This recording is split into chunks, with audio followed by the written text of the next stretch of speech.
सम्पूर्णमा फेरि पनि नमस्कार।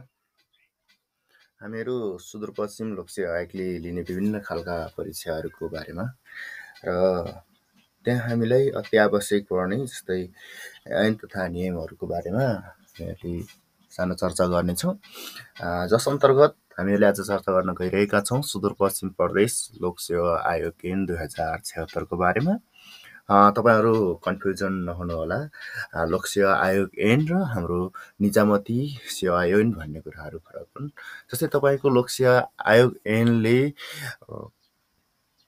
प्रतिस्पर्धीहरूलाई कसरी परीक्षा लिने र तिनीहरूबाट योग्य प्रतिस्पर्धी चाहिँ निजामती सेवाको लागि कसरी छान्ने भन्ने कुराहरूको बारेमा यसले विश्लेषण गर्ने गर्दछ भने निजामती सेवा ऐनले तपाईको निजामती कर्मचारीहरू हुनलाई चाहिने योग्यता र निजामती कर्मचारी भइसकेपछि पालन गर्नुपर्ने आचरणहरू, सेवा सुविधाहरू र त्यहाँ हुने भोग्नुपर्ने कारबाहीहरूको बारेमा जनाउने गर्छ, जुन हामी अर्को भिडियोमा चर्चा गर्नेछौँ। अहिलेको लागि हामीहरूले हेरिरहँदाखेरि सुदूरपश्चिम प्रदेश लोकसेवा आयोग ऐन 2076 भनेर छ, जसको प्रमाणीकरण मिति 2076 4 महिना 15 गते रहेको छ र यसलाई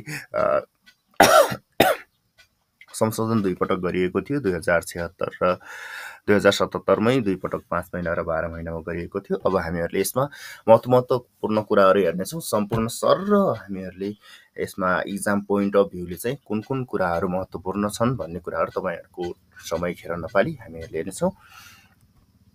सर्वप्रथम त लोकसेवा आयोग भन्नाले लोकसेवा आयोग रहनको लागि त्यसमा को रहने र त्यहाँको सदस्यहरू को रहने भन्ने कुराहरू महत्त्वपूर्ण हुन्छ। यसमा प्रदेश मुख्यमन्त्री चाहिँ लोकसेवा आयोगको अध्यक्ष रहने व्यवस्था रहेको छ भने प्रदेश सभाको सभामुख र प्रदेश सभाको विपक्षी दलको नेता चाहिँ हाम्रो यसको सदस्य गरी जम्मा 3 सदस्यीय लोकसेवा आयोगको समिति रहने प्रावधान रहेको छ। त्यो सँगसँगै लोकसेवा आयोगको अध्यक्ष र सदस्यको पदमा नियुक्तिका लागि योग्य हुनको लागि कुन कुन क्राइटेरियाहरू चाहिन सक्छ भन्ने कुराहरू तपाईको एक्जाम पोइन्ट अफ भ्यूले चाहिँ आउन सक्छ। त्यसमा तपाईहरुले ध्यान दिनुपर्ने कुरा भनेको एउटा चाहिँ के गर्नु पर्यो त मास्टर अथवा स्नातकोत्तर तपाईहरुले जुन भन्दा बुझ्नुहुन्छ, अथवा हामीले जनरली डिग्री भनेर ब्याचलर पछाडिको कोर्स चाहिँ एउटा कानुन, साहित्य अथवा जनप्रशासन, समाजशास्त्र जस्ता विषयहरूमा गरेको अथवा अन्य अवस्थामा जुनसुकै विषयबाट गरेको पनि हुन सक्यो, उहाँहरूमध्येबाट हुने भयो। त्यसपछि अर्को भनेको एउटा महत्त्वपूर्ण कुरा भनेको राजनीतिक दलको सदस्य नरहेको। यदि राजनीतिक दलको सदस्य रहेको खण्डमा त्यहाँ बाहेस हुने जस्ता कुराहरू आउन सक्ने कारणले गर्दाखेरि कुनै पनि दलको सदस्य नरहेको र एउटा भनेको उमेर हद तपाईहरुले एक्जाम पोइन्ट अफ भ्यूले सोध्न सक्छ। अध्यक्षको पदमा 45 वर्ष र सदस्यको हक त 35 वर्ष पुरा भएको। 45 वर्षको भइसकेपछि मात्रै अध्यक्षको लोकसेवा आयोगको अध्यक्ष हुन पाउने व्यवस्था रहेको छ र अर्को सदस्य बन्नको लागि 35 वर्ष पुरा भएको हुनुपर्छ। ओके, त्यस्तै गरी अर्को भनेको उच्च नैतिक चरित्र भएको, यो चाहिँ अनिवार्य नै छ। त्यस्तै गरी आयोगका सदस्यहरू मध्ये चाहिँ एकजना चाहिँ महिला हुनुपर्ने र एकजना चाहिँ 20 वर्ष सोभन्दा बढी अवधिसम्म कुनै सरकारी सेवामा रहेका व्यक्तिहरू मध्येबाट छानेर त्यसमध्ये सम्बन्धी कुनै शोध अनुसन्धान र अध्ययन गरेको व्यक्ति चाहिँ हुनुपर्ने व्यवस्था रहेको छ र अध्यक्ष तथा सदस्यको पदावधिको नियुक्ति भएको मितिले 6 वर्षको कति हुन्छ त कार्यकाल रहने व्यवस्था रहेको छ। यो कुराहरूबाट तपाईहरुले ध्यान दिनुपर्ने कुरा भनेको एकजना महिला हुनुपर्ने, एकजना चाहिँ विशेषज्ञ हुनुपर्ने, त्यस्तै गरी स्नातकोत्तर गरेको व्यक्ति अध्यक्ष अथवा सदस्य हुन पाउने, राजनीतिक दलको सदस्य नभएको र सबैभन्दा महत्त्वपूर्ण कुरा भनेको 45 वर्ष पुरा गरेको मात्रै अध्यक्ष हुन पाउने र 35 वर्ष पुरा भएको मात्रै सदस्य हुन पाउने व्यवस्था रहेको छ। ओके, हामी अर्को भागमा हेर्छौँ। त्यस्तै गरी लिखित वा प्रयोगात्मक परीक्षाको नतिजा कसरी प्रकाशन गर्ने भन्ने कुराहरू रहेको छ है। यसमध्ये अरू कुराहरू बाँकी कुराहरू हामीहरूले हेर्दैनौँ, त्यसमा अन्य कुराहरू नर्मल कुराहरू छ। एक्जाम पोइन्ट अफ भ्यूले चाहिँ कुन कुन कुराहरू महत्त्वपूर्ण छ भन्ने कुराहरू मात्र हेर्छौँ। दफा 35 को 1 नम्बरमा लेखिएको छ के त भन्दाखेरि उत्तीर्ण भएका उम्मेदवारहरूमध्ये रिक्त पदको अनुपातमा सबैभन्दा बढी अङ्क प्राप्त गर्ने वर्णानुक्रम अनुसारको उम्मेदवारको नाम थर रोल नम्बर समेत उल्लेख गरी नतिजा प्रकाशन गर्नुपर्नेछ। यो तपाईँहरूलाई थाहा नै छ। तपाईँहरूको नतिजा आउँदाखेरि तपाईँहरूको वर्णानुक्रम अनुसार आउँछ। ओके, टप 45 जना हुनुभयो भने 45 जनाको त्यहाँनिर नम्बर अनुसार ऱ्याङ्किङ गरिँदैन। ओके, त्यहाँनिर चाहिँ तपाईँको नाम अनुसार आउँछ, क ख ग घ गरेर हामीहरूको नेपाली मा नै आई, त्यसपछि हाम्रो क ख ग गरेर त्यसरी ऱ्याङ्किङ भएर आउँछ वर्णानुक्रम अनुसार। त्यस्तै गरी अन्य परीक्षाको मिति चाहिँ कहिले तोक्ने भन्ने कुराहरू तपाईँले सोध्न सक्छ। जस्तै लिखित परीक्षाको नतिजा प्रकाशन भएको मितिले 15 दिनपछि 15 दिन चाहिँ टाइम दिनै पर्छ है तपाईँहरूले प्रिपेयर गर्नको लागि। लिखित परीक्षा भयो, नतिजा प्रकाशन भयो, अब मैले तयारी गर्नुपर्छ अन्तर्वार्ताको लागि भन्नको लागि 15 दिन मिनिमम दिनै पर्यो र 2 महिनाभित्र चाहिँ कर्मचारीलाई सिफारिस गरिसक्ने उद्देश्यले चाहिँ हामीहरूले के गर्नुपर्दछ त भन्दाखेरि लोकसेवा आयोगले नतिजा प्रकाशन गर्ने गर्दछ। ओके, अर्को यो सँगसँगै महत्त्वपूर्ण कुरा भनेको तपाईँले त्यहाँ आएको नतिजासित बुझेन है, तपाईँको त्यहाँ नाम आउनुपर्ने थियो तर आएन जस्तो लाग्यो भने तपाईँले के गर्नुपर्ने हुन्छ त भन्दाखेरि सोपतका लागि तोकिएको परीक्षा दस्तुर तपाईँलाई जस्तै 1000 रुपियाँ तपाईँको परीक्षा फी तिर्नु भएको थियो भनेपछि त्यसको आधा दस्तुर तिरेर नतिजा प्रकाशन भएको 7 दिनभित्रै तपाईँले निवेदन दिन सक्नुहुन्छ। ओके, यस सम्बन्धी त्यस सँगसँगै अर्को भनेको तपाईँको दफा 39 मा अर्को महत्त्वपूर्ण कुरा छ, अन्तर्वार्ताको कुरा छ। यो दफा 39 को 1 र 2 मा त्यसमध्ये 1 नम्बरमा नर्मली अन्तर्वार्ताको लागि बोलाइने छ मिति तोकेर भन्ने कुराहरू माथि जुन हामीले भन्यौँ 15 दिन पछि तोकेर बोलाउने भनेको छ।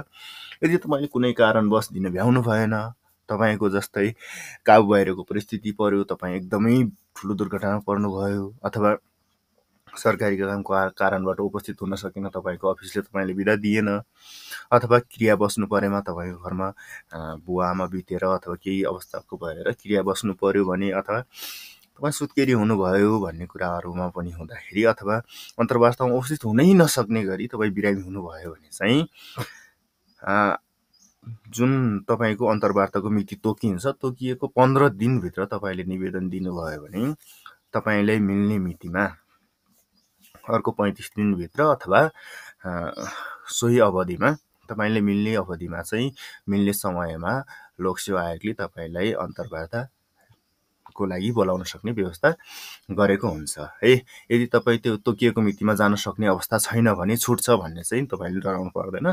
तपाईँले 15 दिनभित्र चाहिँ जुन मितिले नतिजा आउँछ त्यसपछि तपाईँको त्यसमा लिस्टमा पर्यो, लिस्टमा परिसकेपछि तपाईँले त्यहाँनिर निवेदन दिनुभयो भने त्यहाँनिर तपाईँको के गर्न सक्नुहुन्छ अब आफ्नो अन्तर्वार्तालाई पछाडि सार्न सक्नुहुन्छ। यो कुरा सोध्न सक्छ कति दिनभित्र निवेदन दिन सक्नुहुन्छ भनेर सोध्न सक्छ। तपाईँले 10 दिन, 15 दिन, 20 दिन भनेर सोधिदिन सक्छ है। यो कुराहरू माथि पनि 15 दिन छ है, तल पनि 15 दिन, 15 सम्झिराख्नु ल। त्यस्तै अर्को भनेको अस्थायी उम्मेदवारको सूची प्रकाशन भनेर रहेको छ। अब अस्थायी उम्मेदवार भनेर तपाईँको अन्तर्वार्ता भइसक्यो, अन्तर्वार्ता भइसकेपछि तपाईँको त्यहाँनिर हेरिरहँदाखेरि तपाईँहरूले नतिजाहरू हेरिरहनु भएको होला, तपाईँहरूले पक्कै पनि कतै न कतै इक्जाम दिइसक्नु भएको छ अहिलेसम्म, अथवा दिनुभएको छैन भने थाहा पाउनु होला। तपाईँको लिखित परीक्षा भइसकेपछि तपाईँको अन्तर्वार्ता हुन्छ, अन्तर्वार्ता भइसक्यो तपाईँको नतिजा आउँछ है। केही दिनभित्र, 1 हप्ताभित्रै आउँछ, नर्मली 1 हप्ताभित्र चाहिँ अभियसली आउँछ है। 1 हप्ताभित्र आइसकेपछि तपाईँको त्यहाँनिर सिफारिस भनेर आउँछ। तपाईँको 7वटा कोठा छ भने 7वटाको आउने भयो। त्यसपछि तपाईँको वैकल्पिक भनेर आउँछ। त्यो बाहेक बाँकी 50% तपाईँको 3 जना 4 जना चाहिँ वैकल्पिकमा हुनुहुने भयो। वैकल्पिक मुनि चाहिँ तपाईँले हेर्नुभएको होला अस्थायी सूची भनेर आएको हुन्छ है। अस्थायी सूची भनेर हामीहरू निकालिएको हुन्छ। यो सम्बन्धी कति निकाल्ने, कतिजनालाई चाहिँ अस्थायी सूचीमा समावेश गर्ने भन्ने कुराहरू चाहिँ तपाईँको यहाँनिर सोध्न सक्छ। कति प्रतिशत चाहिँ अस्थायी सूची निकालिन्छ भनेर तपाईँको लोकसेवाको प्रश्न आउन सक्छ। त्यसमा हाम्रो कति प्रतिशत हुने भयो त 20% उम्मेदवारहरू समावेश गरेर अस्थायी सूची निकालिन्छ। जस्तै तपाईँको 10वटा कोठा छ, 10वटा कोठाको 20% भनेको 2 जना चाहिँ के हुने भयो, अस्थायी सूचीमा निकाल्ने भयो। 100 जनाको कोठा छ भने तपाईँको 20 जना के हुने भयो, अस्थायी सूचीमा निकाल्ने भयो। यो अस्थायी सूची किन निकालिन्छ त भन्दाखेरि जस्तै अहिले तपाईँको कुनै ठाउँमा करारमा नियुक्ति गर्नु पर्यो है। करारमा त्यहाँनिर प्रदेश सरकारले अथवा स्थानीय सरकारले नियुक्ति गर्दैछ, उसले चाहिँ योग्य उम्मेदवारहरू जो चाहिँ हामीहरू सिलेक्सन हुन सकेका छैनन् उनीहरूलाई अथवा वैकल्पिक तरिकालाई हामीहरूलाई पठाइदिनु पर्यो कर्मचारी भनेर लोकसेवा आयोगमा माग्यो भने, अस्थायी रूपमा पठाइदिनु पर्यो भनेर भन्यो भने चाहिँ के हुन्छ त भन्दाखेरि त्यहाँनिर त्यो अस्थायी सूचीमा परेका व्यक्तिहरूलाई के गरिन्छ, सिफारिस गरिन्छ। त्यहाँनिर उनीहरूले अर्को इक्जाम गरिरहनु परेन। यसरी हामीले सङ्घबाट पनि गइरहेको देखिरहेको हुन्छ कतिपय कुराहरूमा, ओके। त्यसपछि यहाँनिर एउटा अर्को कुरा के छ भन्दाखेरि जस्तै 5वटा सिट मात्रै खुलेको छ, त्यसमा चाहिँ 5वटा सिटको 20% भनेको तपाईँको कतिजना भयो, 1 जना भयो, ओके। त्यसमा अब 1 जना मात्रै भएको छ भनिसकेपछि 1 जना मात्रै अस्थायी सूची निकालेर त्यसमा के गरिन्छ त 1 जना थपेर 2 जनाको नाम सिफारिस गरिन्छ, ओके। अनि अर्को कुरा के थाहा पाउनु पर्ने चाहिँ हुन्छ त भन्दाखेरि तपाईँको कोही परीक्षार्थी चाहिँ के भएको छ, अनुत्तीर्ण भएको छ अथवा पास हुन सकेन भने त्यस्तो चाहिँ आउन सक्दैन है। त्यहाँनिर 20% निकाल्नु पर्ने त हुन्छ है।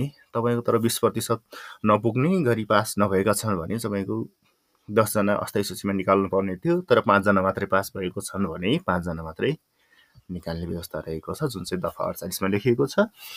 हाम्रो सुदूरपश्चिम लोकसेवा आयोग ऐनबाट हामीहरूले ध्यान दिनुपर्ने कुराहरू यति नै रहेका छन्। तपाईँहरूले सर यो भिडियोलाई फेरि बुझ्नु भएन भने हेरिदिनु होला। Thank you. Like, share and subscribe our channel.